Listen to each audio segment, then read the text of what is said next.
Umaga na naman mga guys. Marami ang nagtatanong kung ano ang ginagawa ko habang ako ay nakabakasyon dito sa Pilipinas. Ako nga pala isang OFW. Ako yung tipong tao na hindi rin mapakali kapag walang ginagawa dito sa bahay habang nakabakasyon. Kaya habang ako ay nandito, nag-iisip din po ako ng mga kailangan gawin mo at mga bagay na dapat ayusin dito sa bahay. Siguro ako na yung isa sa mga OFW yung hindi mo makikita kung saan saang lugar, namamasyal o kaya ay nagliliwaliw. At siguro may tamang panahon at tamang araw para sa mga pagliliwaliw. Kaya ito ang aking pinagkakabisihan ngayon kapag ako ay nandito sa Pilipinas. So kung ano lang yung aking magawa dito, simpleng mga bagay lang. At ito po ay mga routine na gawain dito sa bahay, tulad ng maglinis, magwalis, kung ano-ano na. At kung halimbawa tayo ay may tutulungan natin tulad ng ating mga gagawin ngayon. So yun lang mga guys. Siguro sa banda dyan ay makikita rin po ninyo yung ating mga konting pamamasyal para naman tayo ay magkaroon ng ibang gawain upang naman ay tayo naman ay magkaroon ng kakaibang experience habang tayo ay nakabakasyon. At sa araw na ito ay aking tutulungan yung aking bayaw sa paghahakot ng kopras upang matapos agad po namin yung hakutin na yan, kasi medyo marami pa yan at pagkatapos po niyan ay dadalahin po yan sa bagsakan po ng kopras upang maging pera o maibenta sa madalit sabi. So kaya ako ay nagboluntaryo, tutulungan ko siya.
Alam ninyo mga guys, mahirap din naman kapag nakabakasyon ay lagi na lang pong nakahiga, nakaupo, kumakain, tapos yung ating katawan na hindi pinapawisan. So mas maganda siguro yung tayo ay kahit papano ay may ginagawa para iba-iba yung ating katawan. At kasi minsan po hinahanap din po natin ang ating katawan ng pagtatrabaho at kailangan pawisan. So kaya yan po ang ating ginagawa kapag tayo po ay nakabakasyon at hindi po tayo mapakali hanggat wala po tayo nagagawa. Kahit simpleng bagay o simpleng gawain sa bahay ay malaking bagay na rin po yun at malaking tulong na din po. Kaya tayo na maghakot.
So good morning mga guys.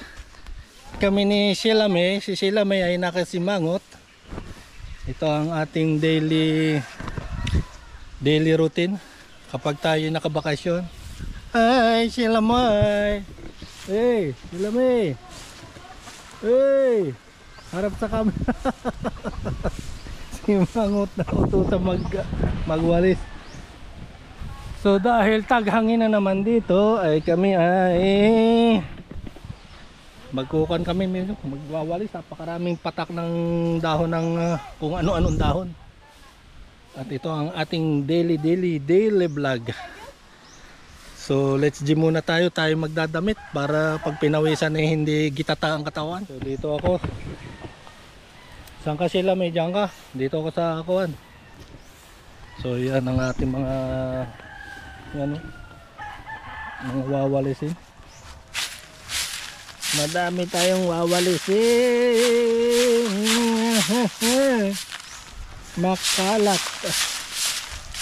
Makalat na naman. Uy, sila me. Yun.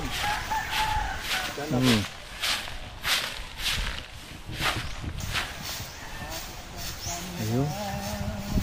Ay, ikaw kaya magawak nito sila me. Ba magaan to. Oh. Ikaw magawak ko. Natakot sa camera.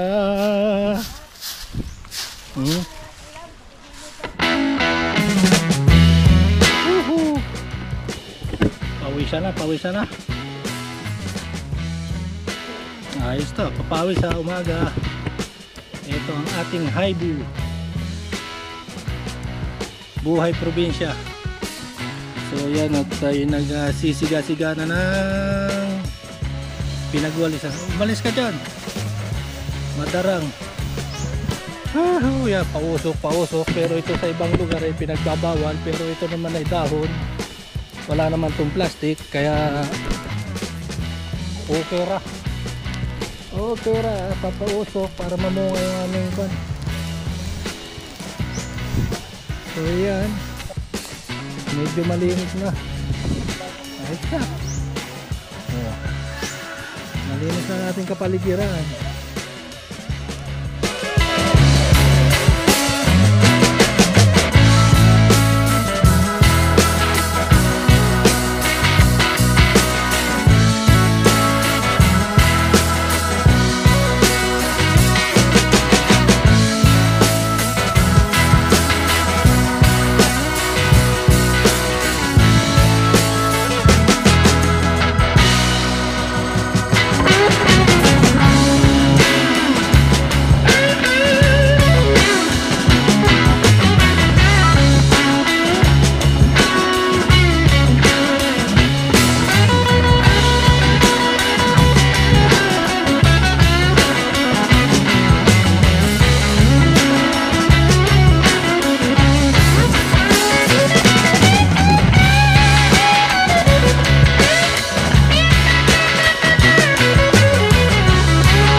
At dito na po nagtatapos ang ating pinaka-routine job o routine na gawain habang tayo ay nakabakasyon.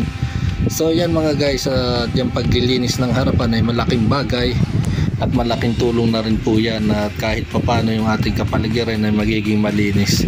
So yan lamang po ang ating mga gawain sa bahay at maghahanap pa po tayo sa mga darating na araw kung ano po ang ating magagawa. So yan mga guys, at habang tayo ay nakabakasyon, yan lang po ang ating mga simple, yan, lagi ko pong inuulit, simpleng gawain pero malaking impact din po yan sa ating kapaligiran. Magiging malinis, magiging maayos at magiging maganda sa paningin ng iba.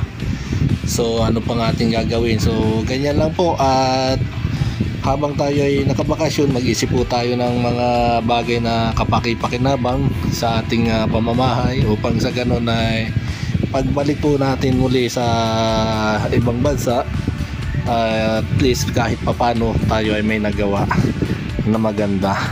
So let's G!